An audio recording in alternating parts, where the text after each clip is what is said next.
बैठ जाओ तुम वहां पे, बैठो बैठो, नंगे सर बैठ क्या कर रहे हो? बैठो तुम वहां पे,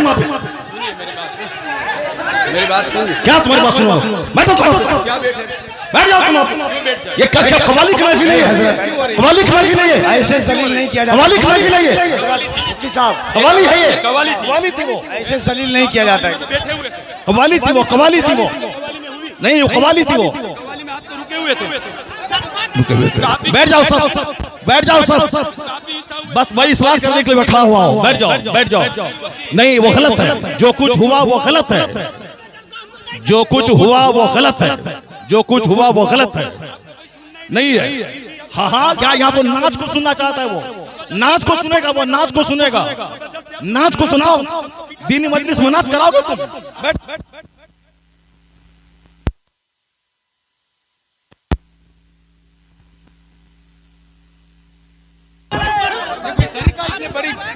आप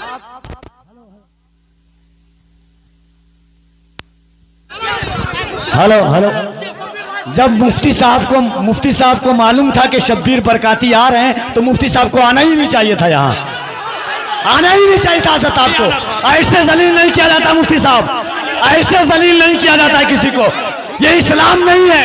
नहीं मुफ्ती साहब, मैं भी जलसा पढ़ रहा हूँ, ऐसे जलील एक मेहमान को इस तरह जलील नहीं किया जाता है, ये कोई मुआवजा नहीं है। आप जान रहे थे कि शब्बीर आ रहा है। हजरत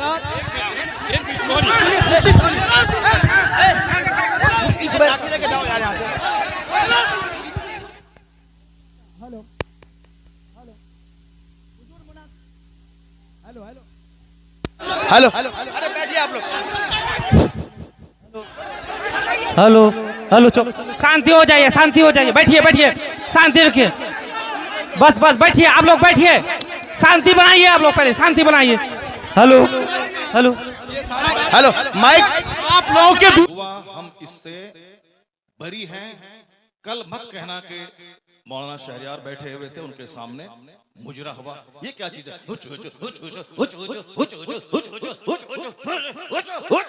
क्या है ये?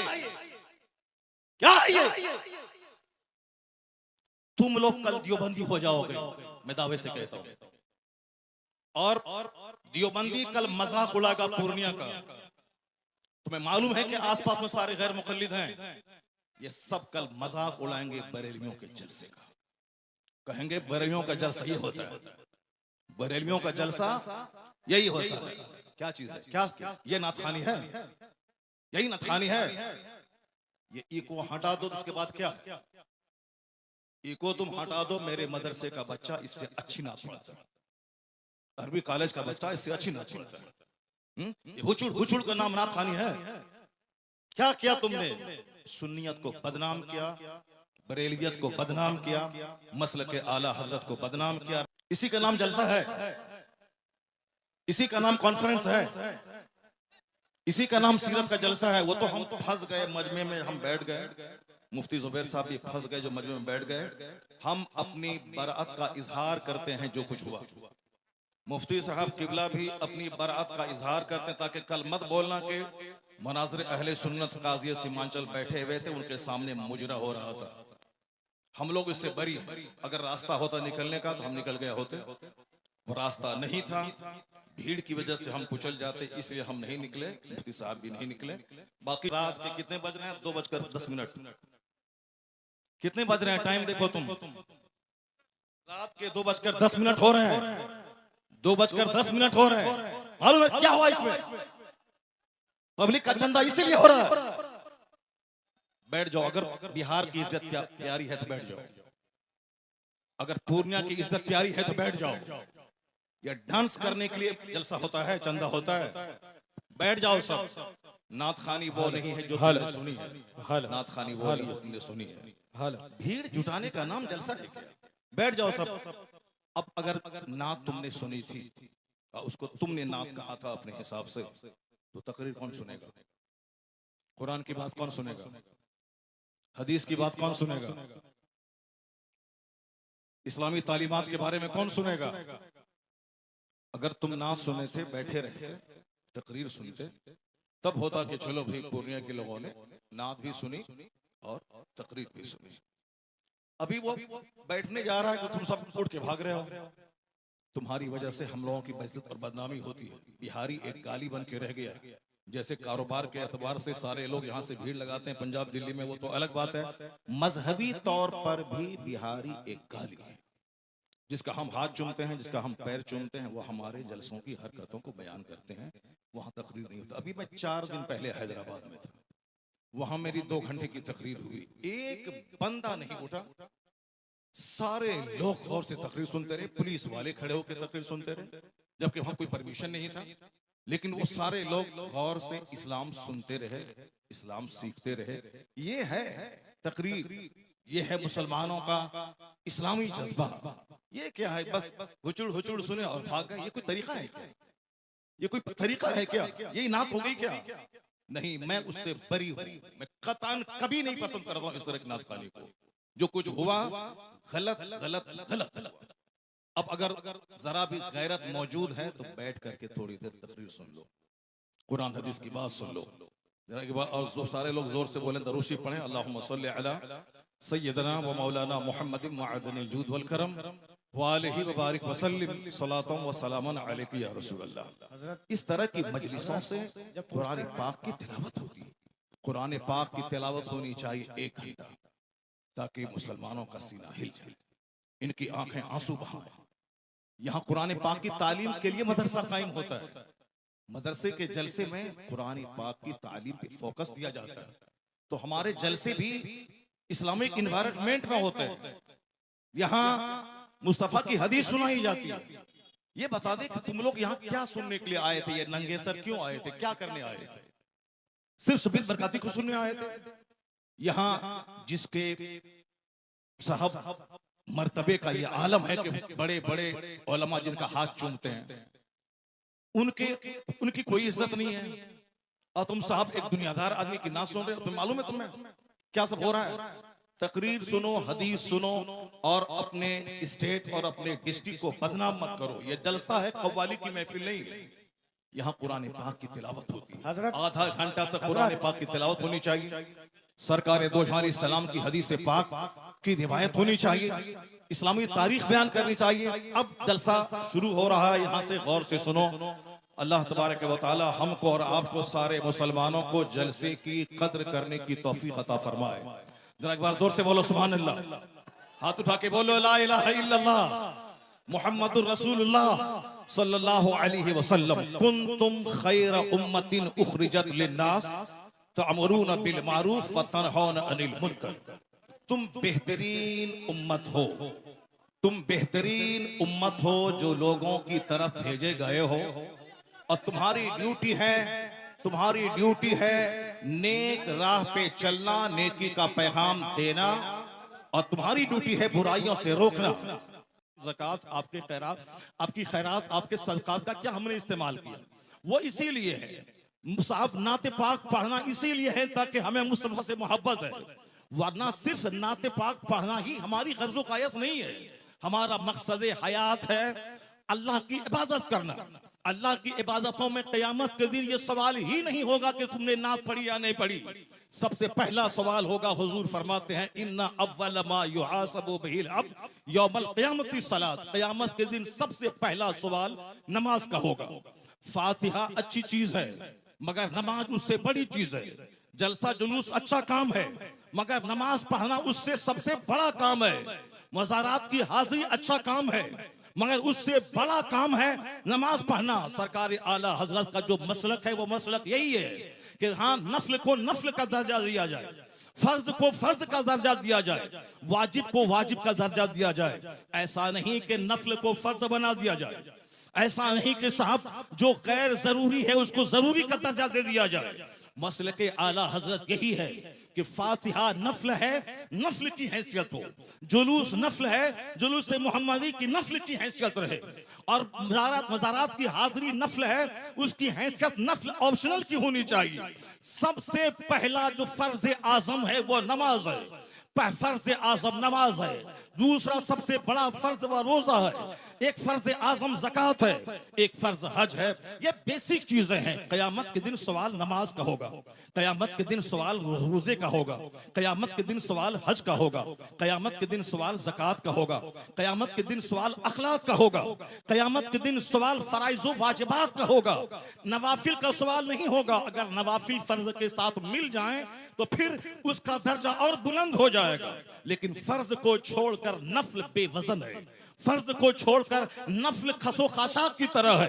तो जो कहता है कि फातिहा हराम है वो मिसगाइड है, जो कहता है कि जुलूस मोहम्मदी हराम है वो गुमराह है, जो कहता है कि औलिया सालिहीन के आस्थाने पे जाना जरूरी नहीं है, फर्ज वाजिब नहीं है, वह जाना गुनाह है, नाजायज है, वो भी गुमराह है। और जो ये कहता है कि सिर्फ नमाज पढ़ें, दरगाहों पे जाना नहीं, वो भी मिसगाइड है। और जो ये कहता हो कि सिर्फ फातिहा पढ़ें, नमाज जरूरी नहीं है, सिर्फ जलसा करें, नमाज जरूरी नहीं है, सिर्फ नात पढ़ें, नमाज जरूरी नहीं है, सिर्फ साहब कव्वाली करें, नमाज जरूरी नहीं है, वो भी मिसगाइड है। बीच का रास्ता है मसलके एतदाल और मसलके आला हजरत के पहले फर्ज अदा होगा, फिर नफल अदा होगा।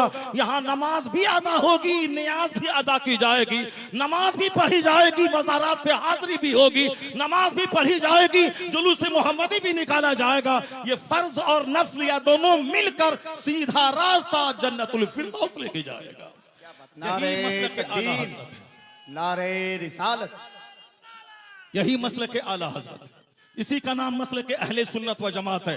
कल कोई बदअकीदा ये नहीं बोले कि इतने रुपए बड़ा जलसा हुआ, नमाज की बात नहीं हुई।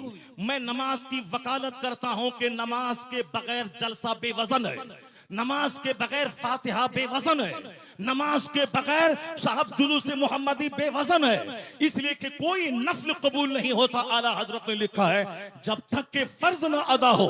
1 करोड़ रुपए की मस्जिद कोई तामीर करे ये नफल है, और ज़कात का 100 रुपया अगर किसी पे फर्ज है तो वो फर्ज है। आला हजरत फाज़िल बरेलवी लिखते हैं कि जब तक वो ज़कात अदा नहीं होगी कोई नफल खैरात काबिल कबूल नहीं होगा। इसका मतलब ये निकला कि जलसा नहीं होगा, ऐसा नहीं, जलसा भी होगा, नमाज पहले होगी, जलसा बाद में होगा, नमाज पहले होगी, फातिहा बाद में होगी, नमाज पहले होगी, नात बाद में पढ़ी जाएगी। आला हजरत से किसी ने पूछा था, हुजूर रमजान में तरावी की नमाज सुनाता हूँ, पढ़ाता हूँ, तरावी पढ़ाता हूँ, रमजान में रोजे रखता हूँ, कुरान शरीफ की तिलावत करनी पड़ती है, क्या मैं रोजा छोड़ सकता हूँ? आला हजरत ने कितना अच्छा जवाब दिया। कहा बहुत सारे लोग हैं जो रोजा भी रखते हैं और कुरान पाक भी सुनाते हैं। अलबत्ता रही बात कि जो कुरान रोजा रख कर कुरान नहीं सुना सकता है, उसको मालूम होना चाहिए कि तरावी की नमाज फर्ज नहीं है, तरावी की नमाज वाजिब भी वित्र की तरह नहीं है, तरावी की नमाज सुन्नत मुअक्कदा है। अगर किसी ने पढ़ा तो फर्ज छोड़ने के बराबर, किसी ने नहीं पढ़ा फर्ज छोड़ने के बराबर गुनाह नहीं होगा। जमात से नमाज पढ़ना ये क्या है, मुअक्कदा अल किफाया है।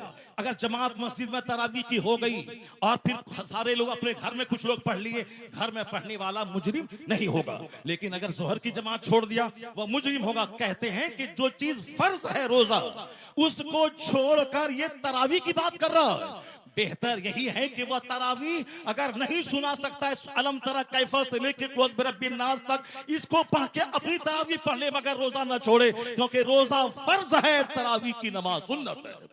ये फर्ज को फर्ज समझा जाए, नफल को नफल समझा जाए, जुनून और मजनू बन के ये न बताया जाए जलसे और जुलूस और अपने आलिमों की तौहीन नहीं की जाए। हमारी सबसे बड़ी विडंबना यही है कि हम लोग गैर जरूरी को जरूरी समझते हैं।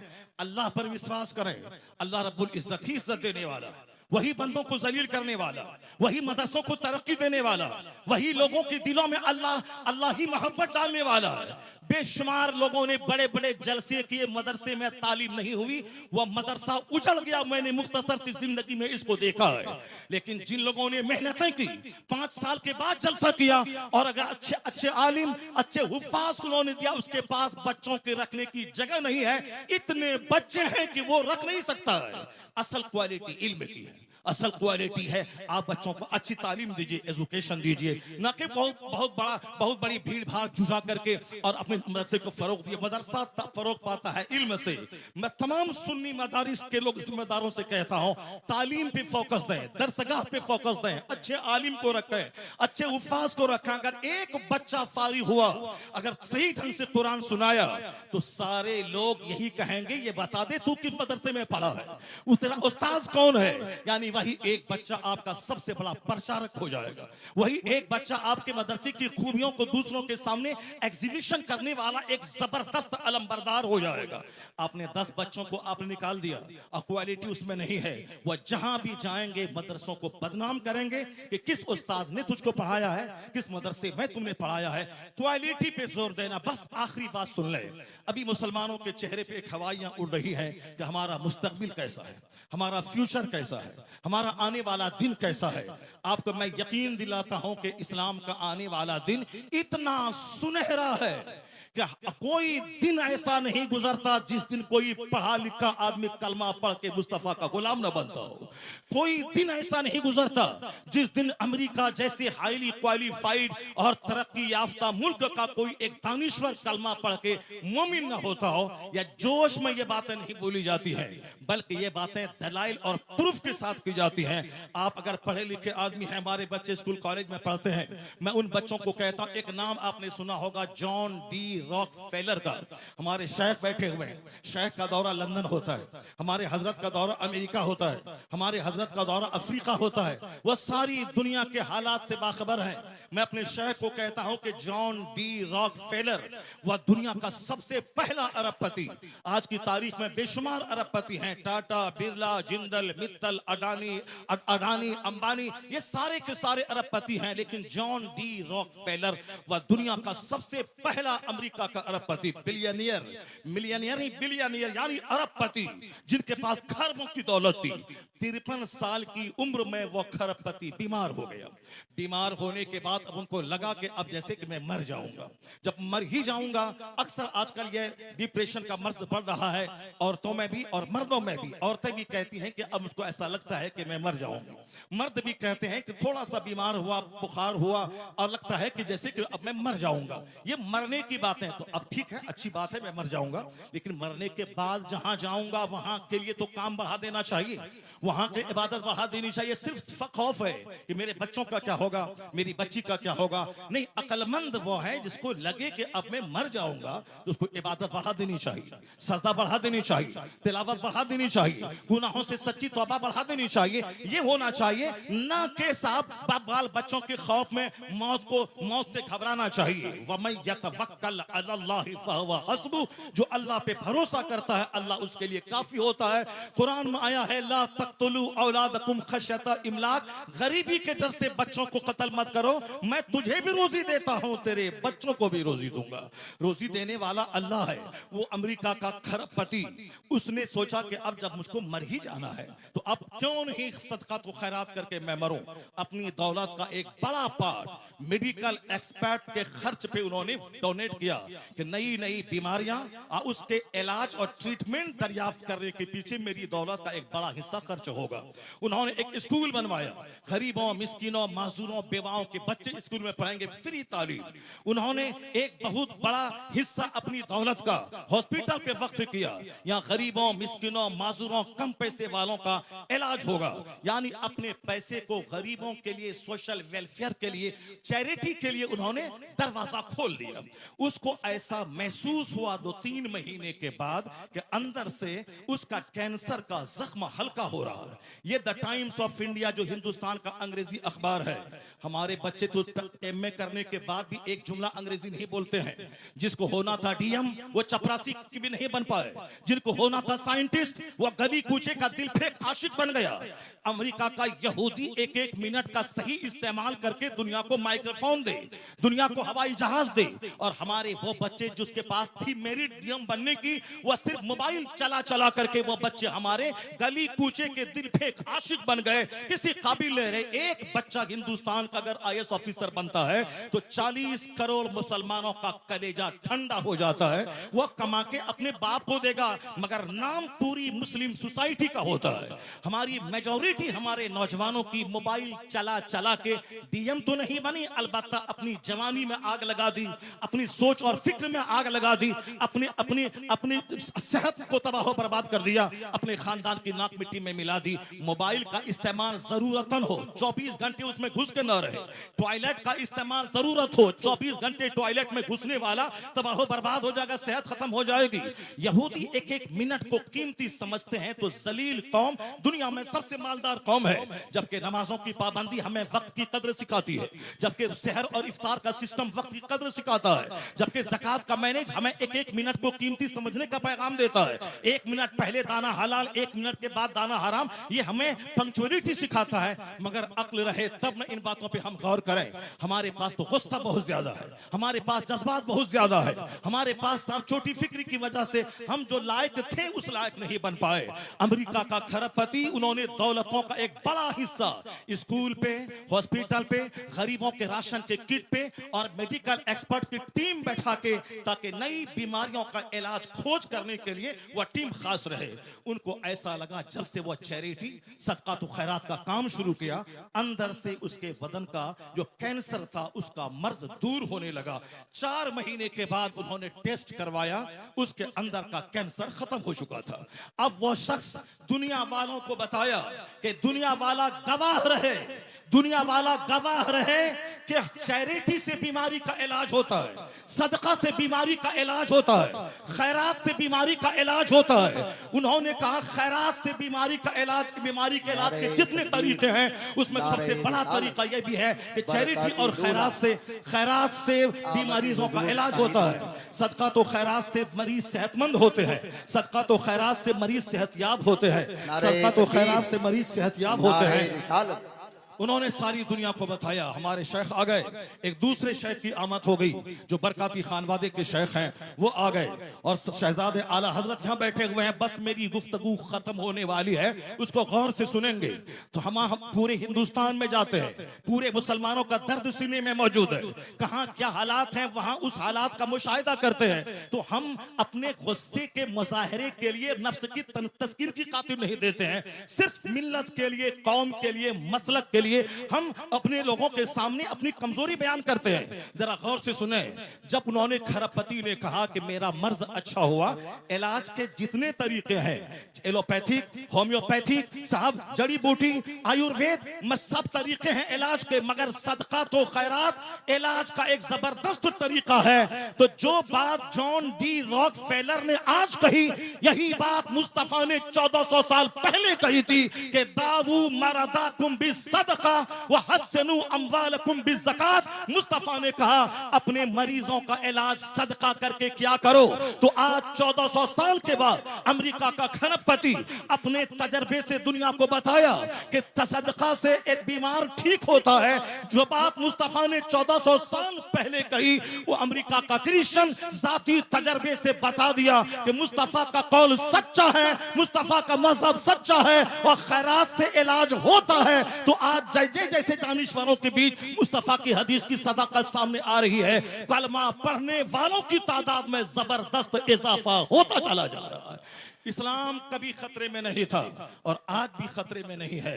जैसे जैसे इल्म बढ़ रहा है, जैसे जैसे रिसर्च बढ़ रही है, जैसे जैसे तहकीक बढ़ रही है, वैसे वैसे मुस्तफ़ा के गुलामों की तादाद में इजाफा होता जा रहा है। इस्लाम के ताल्लुक से आप बेफिक्र हो जाएं, अपनी फिक्र करें कि मेरा मरते वक्त क्या होगा, मेरा कब्र में क्या होगा, मेरा हश्र में क्या होगा, कल अगर मैं मर गया तो मेरा क्या होगा।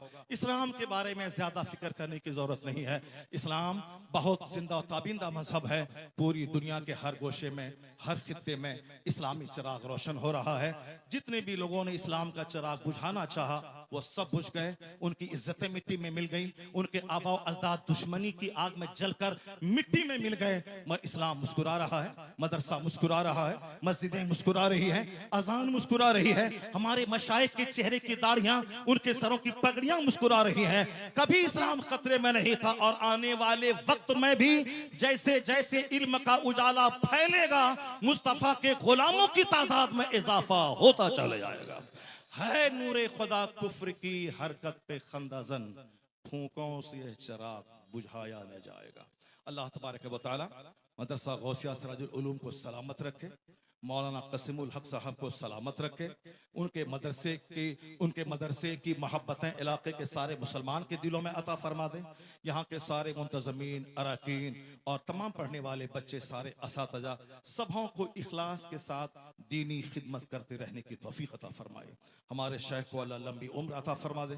अल्लाह ताला इन्हें और पूरी दुनिया में घूम घूम कर मसल के आला हजरत की धूम मचाते रहने की तौफीक अता फरमाए। आमीन व आखिर दावाना अनिल हम्दुलिल्लाहि रब्बिल आलमीन।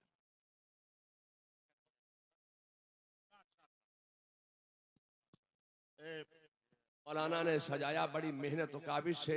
इस जलसे का क्या होगा, आप हजरात इलाके के हैं, अपने इलाके की इज्जत का आप ख्याल कीजिए। और ये मामलात जो हैं पहले के और थे, अब 1 मिनट में पूरी दुनिया में बात पहुंच जाती है। इसलिए मैं आपसे गुजारिश करूंगा कि आपके इलाके के बहुत बड़े आलिम दीन मौलाना शहरयार रजा साहब बहुत बड़े आलिम दीन हैं। और नात सुनना इबादत, नात लिखना इबादत, नात पढ़ना इबादत। लेकिन मुझे आप बताइए कि जब तक के उलमा की तकरीरें आप नहीं सुनेंगे तो ये कौन बताएगा कि नात सुनना इबादत है, नात पढ़ना इबादत है, नात लिखना इबादत है। उलमा की तकरीरें से ईमान सलामत होगा, अकीदा महफूज होगा। तो उलमा की तकरीर सुनना पहले, नात सुनना ये बाद में। नात भी पढ़ी जाएगी और तकरीर भी की जाएगी। आप लोग बड़े इत्मीनान के साथ तशरीफ रखें। हजरत मौलाना शहरयार रजा साहब का खिताब नायाब दस्तयाब होगा इंशाअल्लाह। बैठ जाएं सारे लोग, बैठ जाएं। हुजूर पीर तरीक़त अल्लामा मौलाना तौसीफ रजा खान साहब क़िबला मदजुल अली नबीर आला हजरत, ये आला हजरत के शहजादे हैं। इन्होंने यहाँ आने के बाद आपको नसीहत की कि नात खानी भी हो मगर तकरीर सबसे पहले होनी चाहिए। मैंने आपकी इन अदाओं की वजह से मुझको नाराजगी हुई, क्योंकि तकरीर नात सुनने के बाद सारे लोग यकबैक खड़े हो गए। ये जलसे की तौहीन है, हमारे इलाके की तौहीन है। इसलिए यह जलसा है, सीरत की महफिल है, इस्लाह ईमानो अमल कॉन्फ्रेंस है। अब जरा थोड़ी देर मेरी गुफ्तगू सुने, उसके बाद दस्तारबंदी का मंजर होगा और हुजूर पीर तरीक़त का खिताब नायाब होगा। अल्लाह तबारक व तआला हमारे इलाके के सारे मुसलमानों को अपने उलमा की कद्र करने की तौफीक अता फरमाए। मैंने कहा था ना कि हमारी बेइज्जती होती है, हमारी तौहीन होती है, हमारे जलसे का वक़ार मजरू होता है। हम लोग चारों तरफ से घिरे हुए हैं बदअकीदों के बीच में। हमारा कल मजाक उड़ाया जाएगा, हमारे जलसे का मजाक उड़ाया जाता है।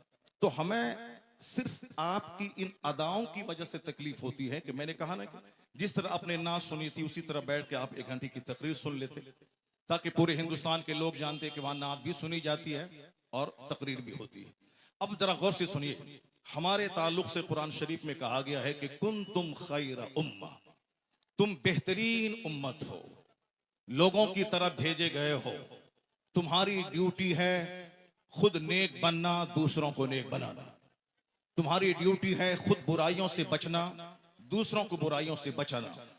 ये हमारी क्वालिटीज को कुरान शरीफ में बयान किया गया है कि you are the best community, तुम बेहतरीन उम्मत हो। और बेहतरीन क्यों हो?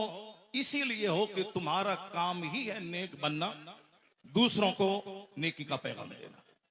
तुम्हारी जिम्मेदारी है खुद बुराई से बचना और दूसरों को बुराई से बचाना।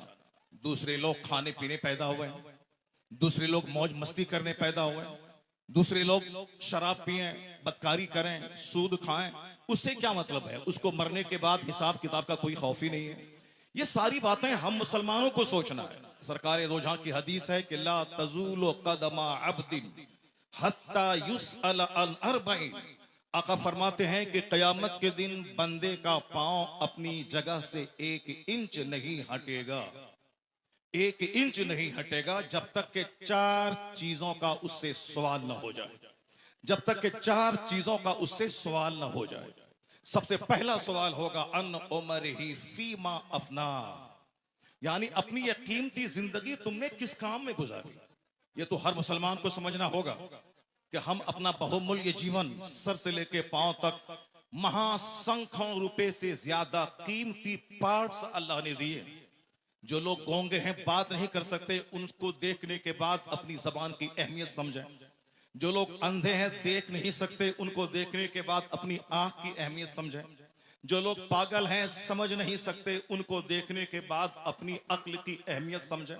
जिसके पास हाथ नहीं है वह लूल्हे को देखकर अपने हाथ की अहमियत समझे। जो लोग लंगड़े हैं, जो चल नहीं सकते, उनको देखने के बाद अपने पांव की अहमियत समझें।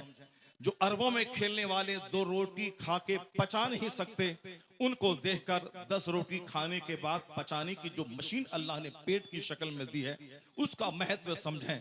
हुजूर फरमाते हैं क़यामत के दिन इन सारी नेमतों के बारे में सवाल होगा। तुमने अपने पांव का कैसा इस्तेमाल किया, तुमने अपनी जबान का कैसा इस्तेमाल किया, तुमने अपने हाथ का कैसा इस्तेमाल किया, तुमने अपनी आंख का कैसा इस्तेमाल किया। सारी जिंदगी के बारे में सवाल होगा। नाच तमाशे में जिंदगी गुजारी या कुरान की तिलावत में गुजारी? तुमने सिर्फ वक्ती लज्जत की खातिर तुमने इंजॉय किया या तुमने रात में तहज्जुद के वक्त उठ के अल्लाह के खौफ से आंसू बहाया? ये सवाल होगा सारी नेमतों के बारे में। यह कीमती जिंदगी किस काम में गुजारी? हमें मुशरिकों के नाचने गाने से कोई एतराज नहीं, हमें यहूदो नसारा के नाच गाने से कोई एतराज नहीं है, हमें बौद्ध और जैन के नंगे रहने से कोई एतराज नहीं है। हमें सिर्फ मुसलमानों से कहना है कि हमारे पैगंबर ने कहा है कि कयामत के दिन 1 इंच अपनी जगह से हट नहीं पाओगे जब तक के 4 सवालों का जवाब नहीं दे दो। हर मुसलमान के बच्चों को यह हदीस याद होनी चाहिए, हर मुसलमान के घर में यह हदीस लिखी होनी चाहिए, हर मदरसे की दीवारों में इस हदीस से पाक को लिखा जाना चाहिए, हर मस्जिद में इस हदीस से पाक को लिखा जाना चाहिए, ताकि सारे लोग अपनी रिस्पॉन्सिबिलिटीज को समझें कि क़यामत के दिन क्या होगा। पहला अन उमरिही फीमा अफना, जिंदगी के बारे में, जिंदगी किस काम में गुजारी। दूसरा सवाल होगा अन शबाबिही, जवानी के बारे में कि तुमने जवानी किस काम में गुजारी। जवानी दीवानी होती है। जवानी में लोग कहते हैं कि चलो कुछ भी करो, बुढ़ापे में तो नेक बन ही जाना है, जबकि बुढ़ापे में 90% लोग नेक नहीं बनते, अलबत्ता बीमार बनकर वो अपनी जिंदगी के आखिरी अयाम को भी तबाह बर्बाद करते हैं। हुजूर फरमाते हैं कि तुम जवानी किस काम में गुजारी, इसका सवाल होगा। तीसरा सवाल होगा अन माल ही मिन ऐन इक्तसबहु व फीमा फज़अहु, यानी माल कहां से कमाया और कहां खर्च किया, इसका सवाल होगा।